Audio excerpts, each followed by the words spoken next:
ముందుగానే ప్రవచించాడు.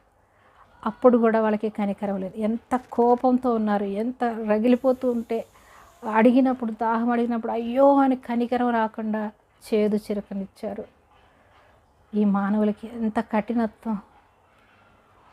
దేవుడు ఆ కఠినత్వాన్ని ఇచ్చి ప్రవచనాలు నెరవేర్చాడు.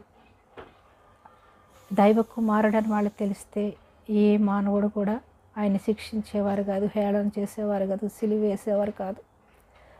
వాళ్ళు ఒక మానవుడు దైవ కుమారుణ్ణని చెప్పుకుంటున్నాడు, అబద్ధం చెప్తున్నాడు అని చెప్పి వాళ్ళు ఎంతగానో దూషించి, హింసించి, హేళన చేసి సిలువ వేశారు.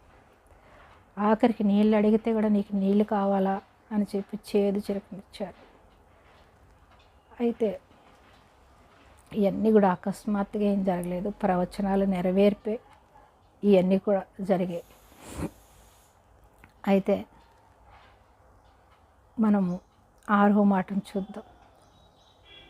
6వ మాట, ఆ చిరకను పుచ్చుకొని, చేదు చిరకను పుచ్చుకొని ఏం చేస్తాడు, సమాప్తమైనది అన్నాడు.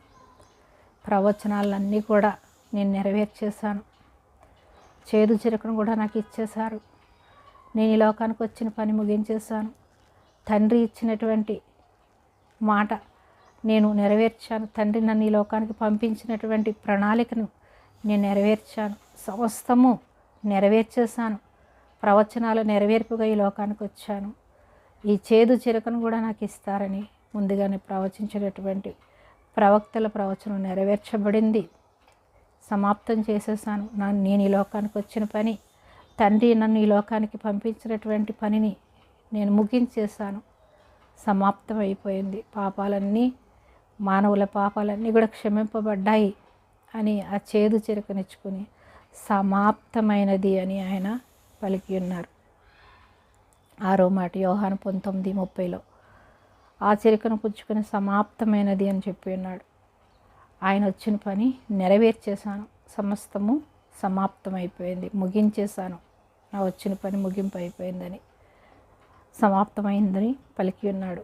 7వ మాటలో మనం చూస్తే కనుక లూకా సువార్త 23:45, 46, 47 చూస్తే, తండ్రి నా ఆత్మను నీ చేతికి అప్పగించుకొనుచున్నాను, నా ఆత్మని నీ చేతికి నేను అప్పగిస్తున్నాను, నేను ముగించేశాను, సమస్తం కూడా నువ్వు ఇచ్చిన పని నేను ముగించేశాను, కాబట్టి నా ఆత్మను నీ చేతులకు అప్పగిస్తున్నాను, నీతో పాటు ఉండే అర్హతను నేను పొందుకున్నాను, నువ్వు ఇచ్చిన పని నేను నమ్మకంగా ముగించాను, సమాప్తం అయిపోయింది, కాబట్టి నా ఆత్మను